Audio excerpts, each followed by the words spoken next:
Ladies and gentlemen, welcome to Turn Right Machine Works. My name is Keith, and today we're out here.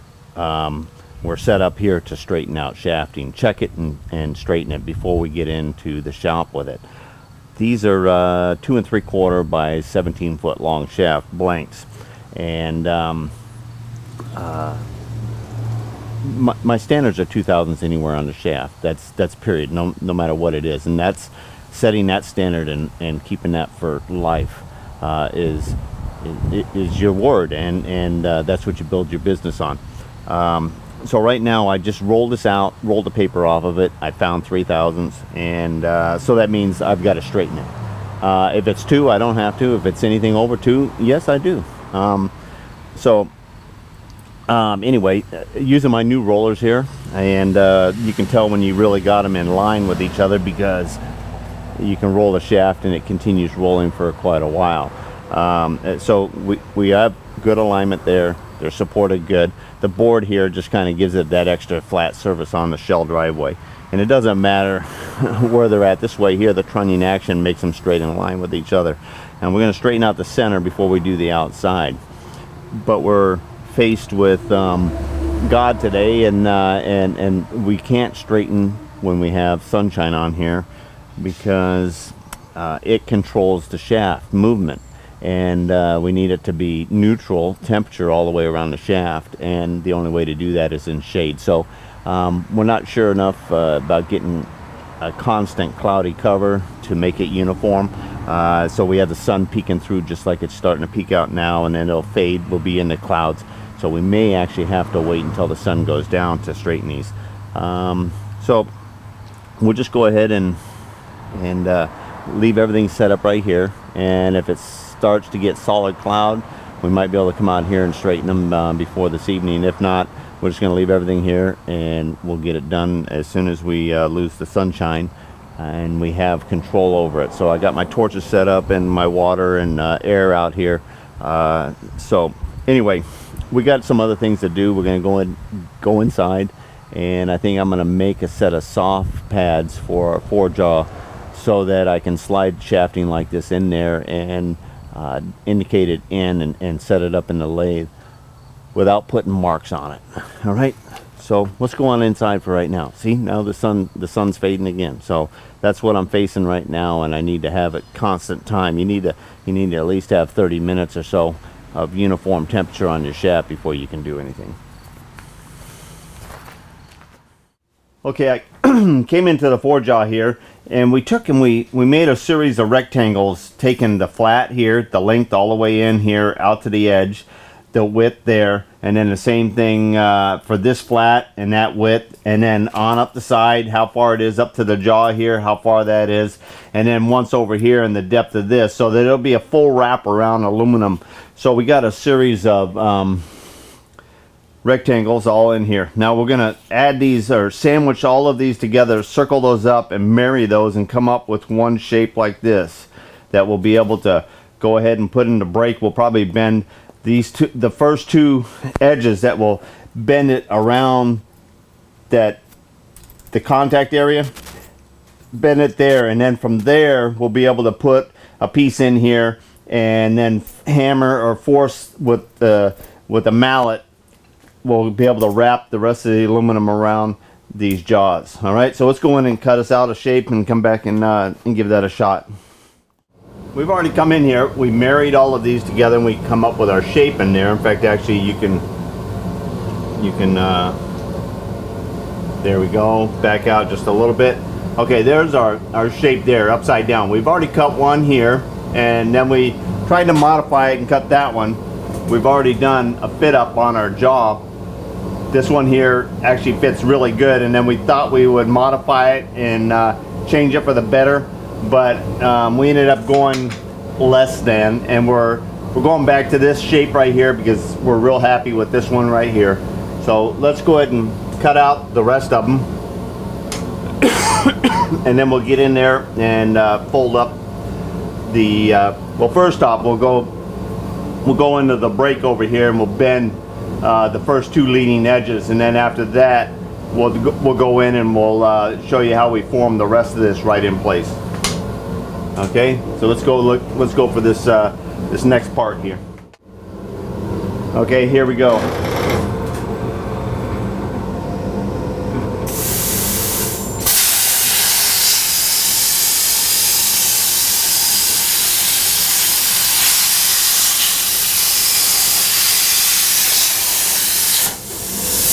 All right, we'll take the next one here.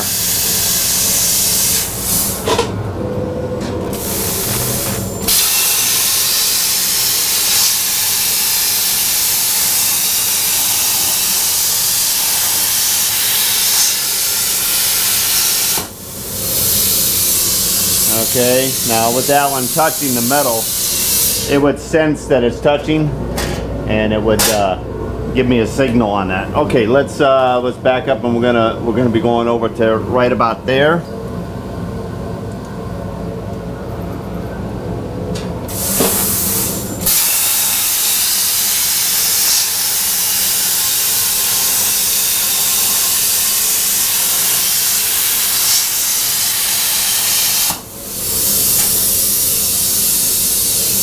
All right, there's our other three. Let's go on in and fold them up. We got our parts here. Now, we're gonna use that as the outside. All we need to have is two folds. And I'm gonna go grab my other piece real quick because it actually kind of shows the angle. But before, all I did was put this in here, making sure that it was square. And then I bent it up like that. And then I stuck it in this side here, clamped it down along that side and square, and bent it up like that. Now let me get the other piece here so we can kind of compare those angles.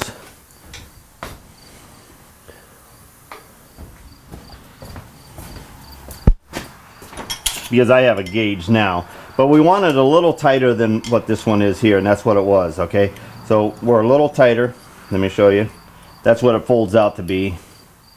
There's a little tighter. You know, we're going to be pushing this down on the jaw, so that will let this spread out, but it'll be snug and tight. All right, so this is ideal. Doesn't have to be exactly equal on each side. Close, but you know, not exactly needed to be that, because once it's pushed down against that jaw face, which I'll show you how I'm doing that, it'll be flat and level, and these have no choice but to fall into place. All right, so I'm just going to bend up the rest of these here. Let's take one of these pieces here. Now this is how they fit on here, like this. All right, and that'll be able to tap on and off. So we take our jaw just like this, and we took a piece of steel, one of my little squares for the hydraulic press. I was actually working this one here the last time, but this is just like I did the first time. Okay, so I push it all the way down, then I loosen it up, and I just kind of make sure that it's sitting flat in between there. Okay. Now with that tight, we can go ahead and while we're looking at it, we're seeing a gap in here. So we're going to push it. Now that we got it down, we're gonna push that in a little bit more. There we go, all the way in to where it hits the face of the jaw, or the face of the chuck, I should say. It's on the jaw. Okay. Now we know that we can go ahead and tap it around. But there we go. Okay. Now I take a piece of aluminum here, a little short. I would probably feel more comfortable if I had a little bit longer piece here so I could be out here, but tap it into the side of the jaw there.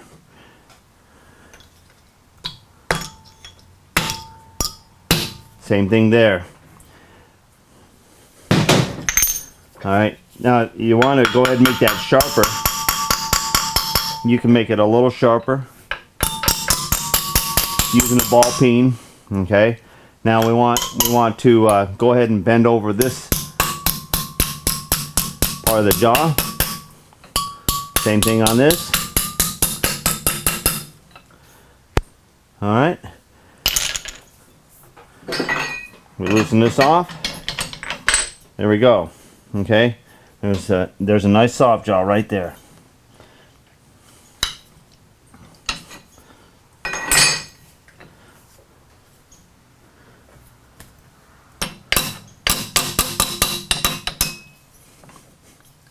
There we go. I like that. Okay, now the next one.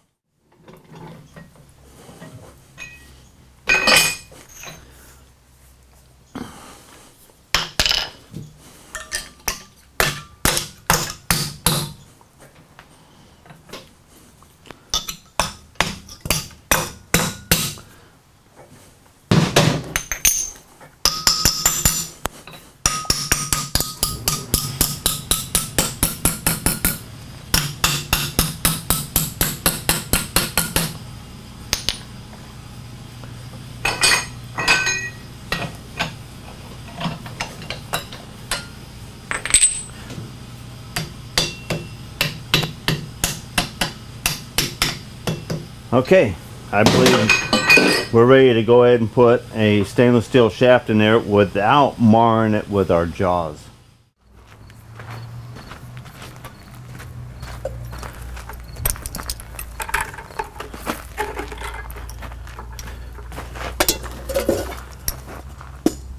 Okay, we have a window of opportunity right now. God's kind of blackened up the sky for us, and we're uniform on it. We've mapped up and down, and it is a gradual bow right here in the middle, and we're reading about 5 thousandths high right there.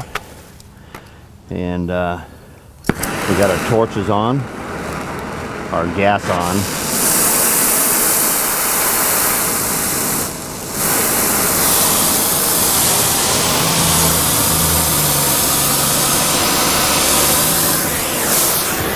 All right, here we go.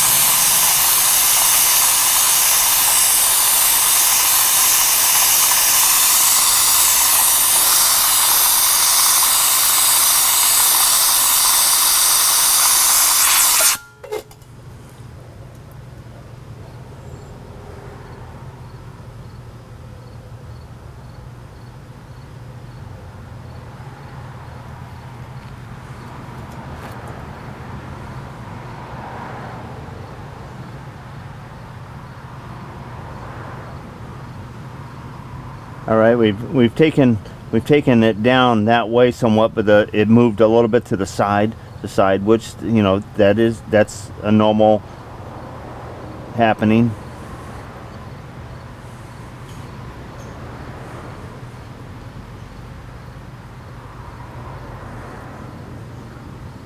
All right, it's almost 90 degrees off of the other one, and it's about 3-4 thousandths.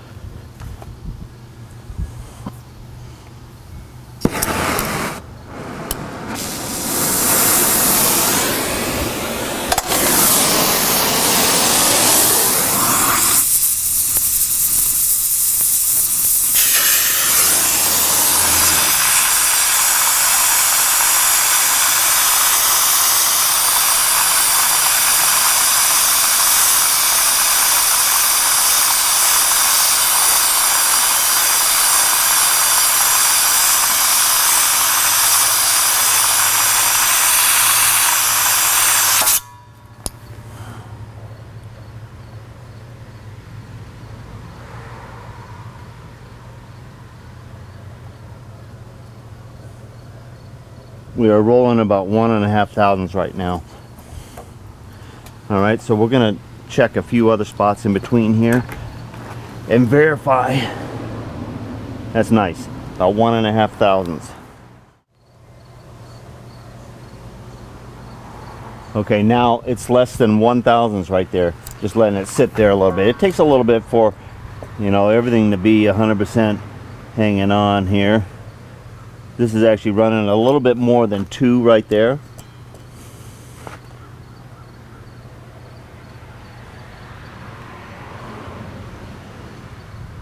And there's about 2. When you got something like too close together, like right there, It is camshaft slightly right in here. Okay, we can probably grab some of that. We're gonna look at the other end here too, or also.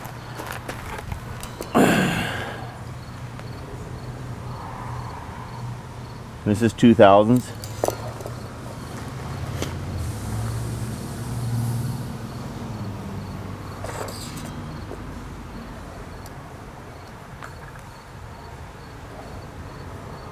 Okay, we're going to mark the high right there.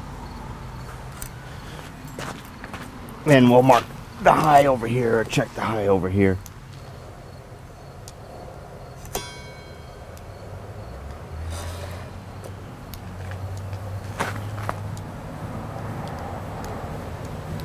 And the high is right there. They are almost opposite of each other.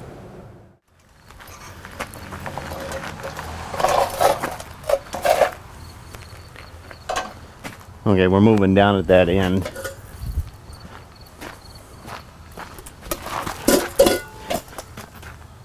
Both of these other sections here mellowed out, and we're under 2000s in between, anywhere in between these two rollers, closer to being like 1 there and 1.5 at this end here. Now we're going outside of our rollers, and we have about 5 there, and hopefully we can catch this before the sun pokes back out here.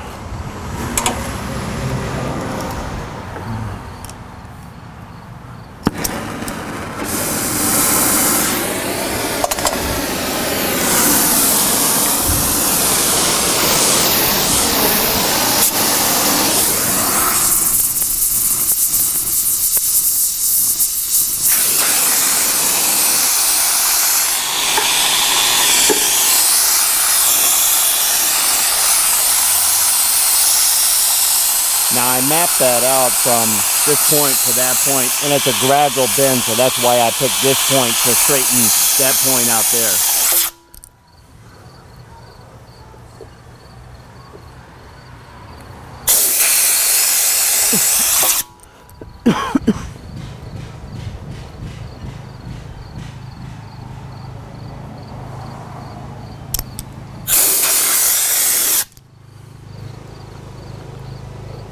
Okay, we're running about 1/1000th there. All right, let's go for the other end.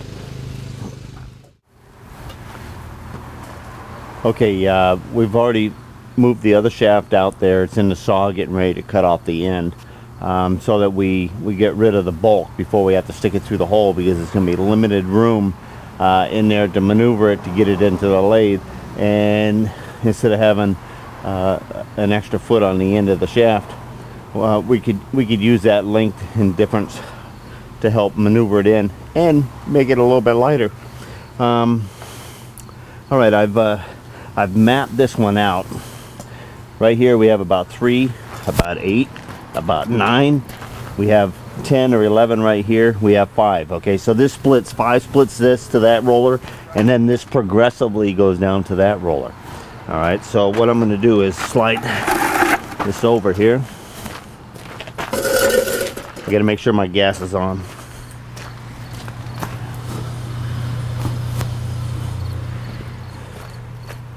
All right, it's still set up.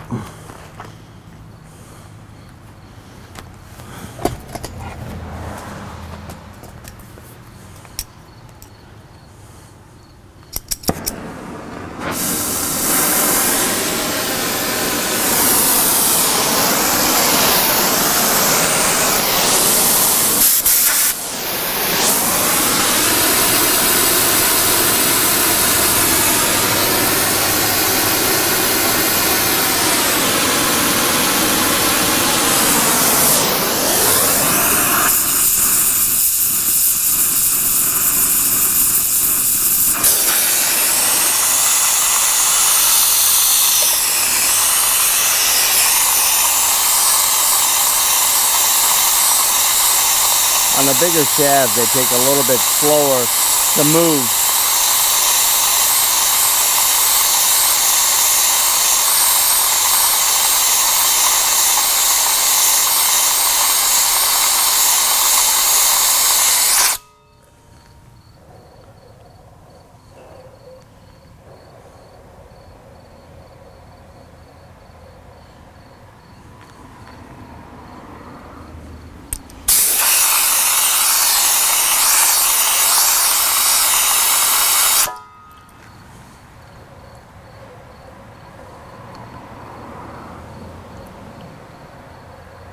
Okay, that's rolling within 1,000s right there now.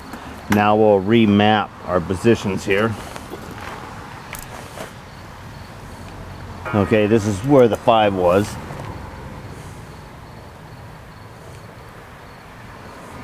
It's now not even moving.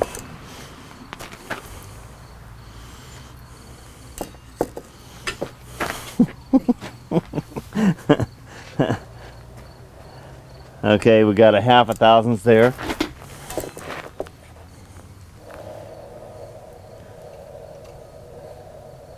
There's 2 there.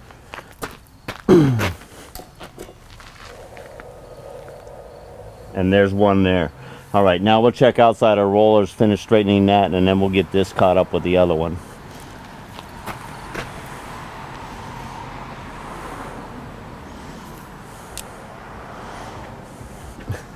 You know she flashed me.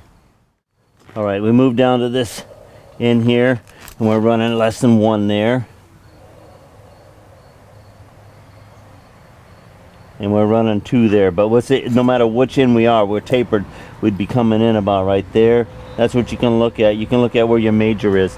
That's slightly under 2. But if we decide to cut off this end, then we're going to be on up in here where we were less than 1. All right, let's go check that in.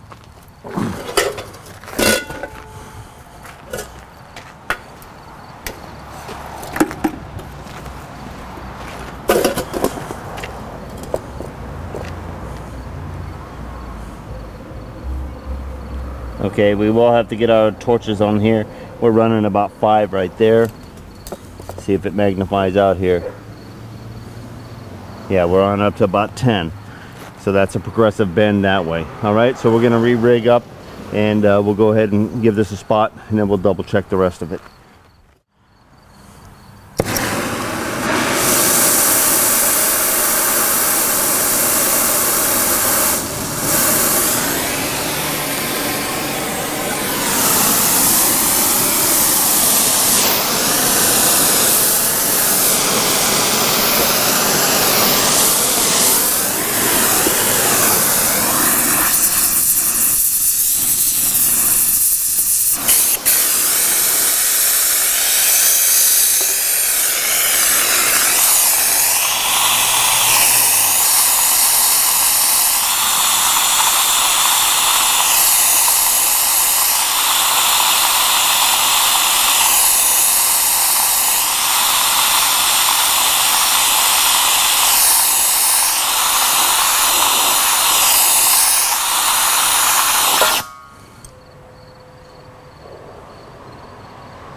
Okay, we got about half of it now.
Okay, I got it running within a couple thousandths right there, and we need to let this set a little bit because the spot is still working itself in, and we want it to normalize before we go again. When you start getting this thick, sometimes you got to have a little bit of wait time in between because of the amount of heat and that you're using in the drawing and how far it spreads out. All right, it's looking good. It's looking like it's staying, and then we'll double check back halfway in between here, and then we'll get out there on the end. We're gonna sit down here on the stool, and we're gonna take this propeller shaft out of this prop. I know that sounds strange, huh? Because usually you take the prop off the shaft. You haven't seen the other side? Okay, well, here's what the other side looks like. Also, before we start, there's a ding in here and a ding in here. The owner and the son came in and set this down on the floor here, and then I rolled it over so I can see this side up here. Before I haven't even done nothing to this yet. So evidently it came back and hit the rudder or something at that point, or whatever it hit on the ground in the bottom of the ocean or whatever. The other one is sitting over there. All right, I'm gonna see, because the marina said the other one came off a quarter of a turn more than hand tight. Okay, so I should be able to go ahead and pull this off of here, pull this out of here, sitting on the stool. And it's a little easier than under the boat with the prop hanging on the shaft, with the exception of being able to get a nice wrench on there or whatever. Okay, so I got a fair pair of channel locks, I got a small pair of vice grips, I got a pretty good sized screwdriver, light duty ball peen. I got a punch just to punch that cotter pin out of there, and I have a 3-pound maul to go ahead and break the nuts loose, and then tap on the shaft and see if I can get it to fall out. Okay, all right, so the first thing I want to do is just get in here and get the cotter pin out of the way here.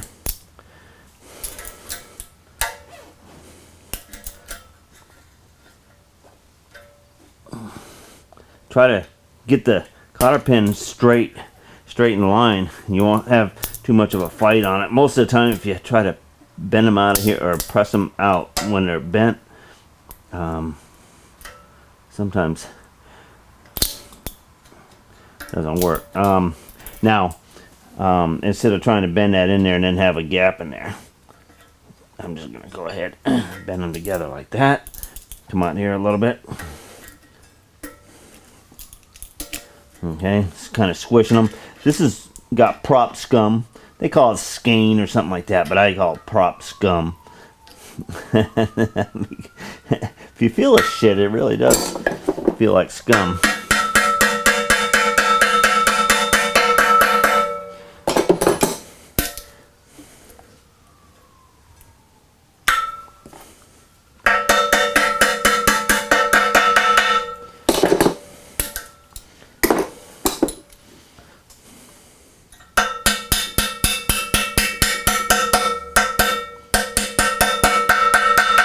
Okay, I don't want to get my punch stuck in there, which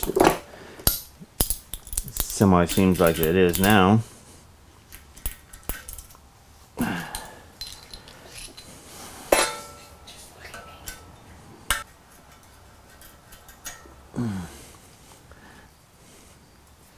All right, at least it was a stainless steel one.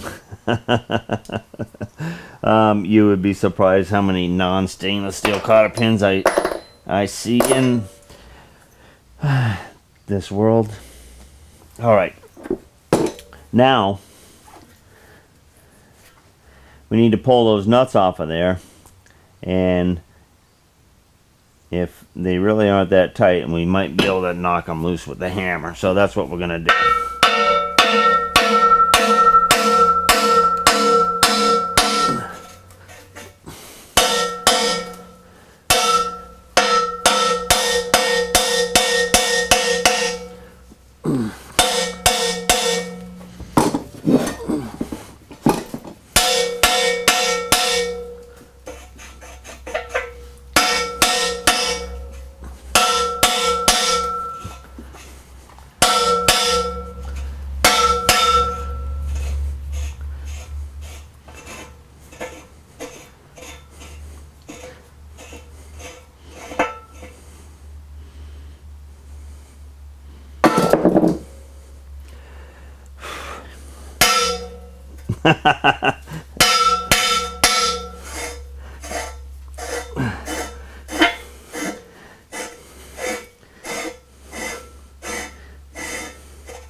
Something tells me that really wasn't put on right.